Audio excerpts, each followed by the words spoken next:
ದಲಿತ ಸಮುದಾಯದ ಏಕೈಕ ರಾಜ ಅಂದರೆ ಅವನೊಬ್ಬನೇ ಇರೋದು. ಕುರಂಗರಾಯ ಅಂತ ಹೇಳ್ಬಿಟ್ಟು ಒಬ್ಬ ಪಾಳ್ಯಗಾರ ಆಳ್ವಿಕೆ ಮಾಡ್ಕೊಂಡಿದ್ದ ಬೆಟ್ಟದ ಮೇಲೆ.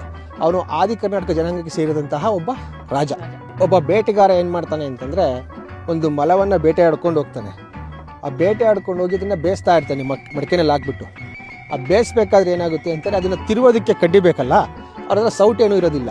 ಆ ಒಂದು ಮಡಿಕೆನಲ್ಲಿರ್ತಕ್ಕಂಥ ಮೊಲವನ್ನು ಬೇಯಿಸ್ಬೇಕಾದ್ರೆ ಅದು ತಂದಿರ್ತಕ್ಕಂಥ ಕಡ್ಡಿ ಇಟ್ಬಿಟ್ಟು ತಿರುತ್ತಾನೆ. ಆ ತಿರುವುದಾಗ ಸತ್ತಿರ್ತಕ್ಕಂಥ ಮೊಲ ಜಿಗಿದು ಹಾರಾಗುತ್ತೆ. ಅವನೇನು ಮಾಡ್ತಾನೆ, ನನ್ನ ಬೇಟೆ ಓಡಾಯ್ತಾನೆ ಅಂತ ಹೋಗ್ತಾನೆ. ಆ ಕಡ್ಡಿ ಮೇಲೆ ಇಂಟ್ರೆಸ್ಟ್ ಕೊಡೋದಿಲ್ಲ. ಅದರಿಂದ ಸಂಜೀವನಿ ಇದೆ ಅಂತಕ್ಕಂಥ ಕೆಲವು ಪ್ರತೀತಿಗಳಿದ್ದಾವೆ. ಕೆಲವರು ಗಂಡ ಹೆಂಡತಿ ಇಬ್ಬರು ಹೋಗಿ ಕೆಲಸ ಮಾಡ್ತಾ ಇರ್ತಾರೆ ಈ ಬೆಟ್ಟದಲ್ಲಿ. ಅವ್ರೇನು ಮಾಡ್ತಾರೆ, ಹೆಂಡತಿಗೆ ಬುತ್ತಿ ತರೋಕೆ ಹೇಳ್ತಾನೆ.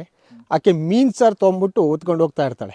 ಆ ಹೋಗ್ಬೇಕಾದ್ರೆ ಈ ಬೆಟ್ಟದ ಹಿಮ ಬಿದ್ದುಬಿಟ್ಟು, ಗಿಡದಡೆ ಹೋಗ್ಬೇಕಾದ್ರೆ ಬೆಟ್ಟದ ನೀರು ಬಿದ್ದುಬಿಟ್ಟು ಆ ಸತ್ತಿರ್ತಕ್ಕಂಥ ಮೀನೆಲ್ಲ ಬದುಕಿರ್ತವೆ. ನೀನು ಹೆಂಗೆ ಆಸೆ ಬಂದೆ ಅಂತ ಕೇಳಿದಾಗ ಮಂಜಲ್ಲಿ ಹೆಂಗೆ ಬಂದಿದ್ದೆ ಗೊತ್ತಾಗಲಿಲ್ಲ ಅಂತ ಹೇಳ್ತಾರೆ. ಹಾಗಾಗಿ ಅದೂ ನಿದರ್ಶನ ಇದೆ. ಇದಕ್ಕೆ ಸುವರ್ಣಗಿರಿ ಅಂತಲೂ ಕರೀತಾರೆ. ಈ ಮೇಲ್ಗಡೆ ಹೋದರೆ ಒಂದು 150 ಎಕರೆ ಒಂದೇ ಬಂಡೆ ಇದೆ, ಫುಲ್ ಪ್ಲಾಟ್. ಆ ಬಂಡೆ ಮೇಲೆ ಒಬ್ಬ ದಲಿತ ಸಮಾಜದ ಅಂದರೆ ಕುರಂಗರಾಯ, ಆದಿ ಕರ್ನಾಟಕ ಜನಾಂಗದ ಕುರಂಗರಾಯ ಅಂತಕ್ಕಂಥ ಒಬ್ಬ ಪಾಳ್ಯಗಾರ ಅಲ್ಲಿ ಆಳ್ವಿಕೆ ಮಾಡ್ಕೊಂಡಿರ್ತಾನೆ. ಆದಿ ಕರ್ನಾಟಕ ಜನಾಂಗದ ಏಕೈಕ ರಾಜ ಕುರಂಗರಾಯ ಅಂತ. ಅವನು ಮಧುಗಿರಿ ರಾಜರ ಸಾಮಂತ ಆಗಿರ್ತಾನೆ. ಅವನು ಆಳ್ವಿಕೆ ಮಾಡ್ಬೇಕಾದ್ರೆ ಅಲ್ಲಿ ಒಂದು ಆನೆ ಸಾಕಿರ್ತಾನೆ. ಆ ಆನೆ ಕಾಲಿಗೆ ಕಬ್ಬು ಸರಪಣಿ ಕಟ್ಟಿರ್ತಾರೆ. ಅದೇನಾಗುತ್ತೆ, ಈ ಬೆಟ್ಟದೆಲ್ಲ ಕಿತ್ಕೊಂಡು ಓಡಾಡಿರುತ್ತೆ.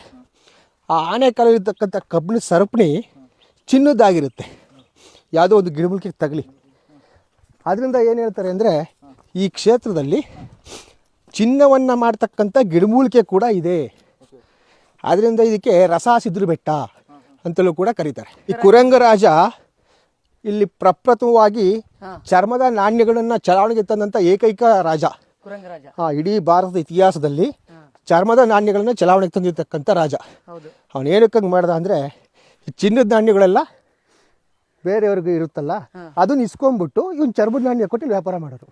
ಈ ಆರ್ಥಿಕತೆಯನ್ನು ಕುರಂಗರಾಜ ಅಭಿವೃದ್ಧಿ ಪಡಿಸ್ಕೊಂಡು ಏನು ಮಾಡ್ದ ಅಂದರೆ, ಹೊರಗಡೆಯಿಂದ ಯಾರೇ ಬಂದರೂ ಕೂಡ ಇಲ್ಲಿ ವ್ಯವಹಾರ ಮಾಡಬೇಕು ಅಂತಂದರೆ ಅವ್ರು ತಂದಿದ್ದಂಥ ಚಿನ್ನದ ನಾಣ್ಯ, ಬೆಳ್ಳಿ ನಾಣ್ಯಗಳನ್ನು ಈತನಿಗೆ ಕೊಟ್ಬಿಟ್ಟು, ಇವನು ಏನು ಚಲಾವಣೆಗೆ ತಂದಿದ್ದ ಚರ್ಮದ ನಾಣ್ಯ ಅವನ್ನ ತೊಗೊಂಬಿಟ್ಟು ವ್ಯವಹಾರ ಮಾಡಬೇಕಾಗಿತ್ತು. ಆ ಚಿನ್ನದ ನಾಣ್ಯಕ್ಕೆ ಎಷ್ಟು ಬೆಲೆ ಇತ್ತೋ ಇವನು ಚರ್ಮದ ನಾಣ್ಯಕ್ಕೂ ಕೂಡ ಅಷ್ಟೇ ಬೆಲೆ ಇತ್ತು. ಅವನ ಉದ್ದೇಶ ಏನು, ತನ್ನ ಆರ್ಥಿಕತೆಯನ್ನು ಸುಭದ್ರಗೊಳಿಸ್ಕೊಳ್ಳೋದಕ್ಕೆ, ಹೆಚ್ಚು ಮಾಡ್ಕೊಳ್ಳೋದಕ್ಕೆ ಈ ಥರವಾದ ಪ್ಲ್ಯಾನ್ ಮಾಡ್ದ. ಈಗಲೂ ಹೋದರೆ ಅಲ್ಲಿ ಚರ್ಮ ಅದ ಮಾಡ್ತಿದ್ದಂಥ ಗಲ್ಲೆಬಾನಿ ಮತ್ತು ಮಾಡ್ತಿರ್ತಕ್ಕಂಥ ಸ್ಥಳಗಳು ಈಗಲೂ ಇದ್ದಾವೆ ಮೇಲ್ಗಡೆ ಬಂಡೆ ಮೇಲೆ. ದಲಿತ ಸಮುದಾಯದ ಏಕೈಕ ರಾಜ ಅಂದರೆ ಅವನೊಬ್ಬನೇ ಇರೋದು. ಗಂಗಾ ಸ್ನಾನ ಮಾಡಿಕೊಂಡು ದೇವ್ರ ದರ್ಶನ ಮಾಡಿಕೊಂಡು ಅಲ್ಲಿಂದ ಸೀದಾ ಮೇಲ್ಗಡೆ ಹೋದರೆ ಒಂದು ದೊಡ್ಡ ಬಂಡೆ ಸಿಗುತ್ತೆ, ಅಳಸಂಡೆ ಕೆರೆ ಸಿಗುತ್ತೆ. ಅಲ್ಲಿ ಅಳಸಂಡೆ ಕೆರೆ ಏನು ಅಂತಂದರೆ, ಅದನ್ನು ಅಕ್ಕ ತಂಗೀರ್ ಕೆರೆ ಅಂತಲೂ ಕೂಡ ಕರೀತಾರೆ. ಇಲ್ಲಿ ಸಿದ್ದೇಶ್ವರ ಸ್ವಾಮಿ ಇದ್ದಾರಲ್ಲ, ಇವರಿಗೆ 7 ಜನ ಅಕ್ಕ ತಂಗೀರಿದ್ದಾರೆ. ದೊಡ್ಡಮ್ಮ, ಚಿಕ್ಕಮ್ಮ, ಕಾವಲ್ಲಮ್ಮ, ಪೂಜರಳ್ಳಿ ಅಮ್ಮ, ಮೂಗ್ನಳ್ಳಿ ಅಮ್ಮ, ಬೇವನಹಳ್ಳಿ ಅಮ್ಮ ಮತ್ತು ನೇಗ್ಲಾಲ್ದಮ್ಮ ಅಂದ್ಬಿಟ್ಟು 7 ಜನ ಅಕ್ಕ ತಂಗೀರಿದ್ದಾರೆ.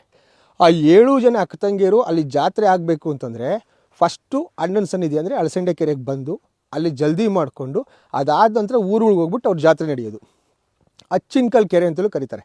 ಅಂದರೆ ಆ 7 ಜನ ಅಕ್ಕ ತಂಗಿಯರು ಆ ಅಳಸಂಡೆ ಕೆರೆ ಒಂದು ಬಂಡೆ ಇದೆ, ಆ ಬಂಡೆ ಮೇಲೆ ಕೂತ್ಕೊಂಡು ಅಚ್ಚಿನಕಲ್ ಆಡ್ತಾ ಇರಂತೆ. ಮತ್ತು ಇನ್ನು ಹೆಚ್ಚಿನದಾಗಿ ಅಲ್ಲಿ ಅಳಸಂಡೆ ಕಾಯಿ ಬೆಳೆದು ನಿಂತಿದ್ದರಿಂದ ಅಳಸಂಡೆ ಕೆರೆ ಅಂತಲೂ ಕರೀತಾರೆ ಅದಕ್ಕೆ.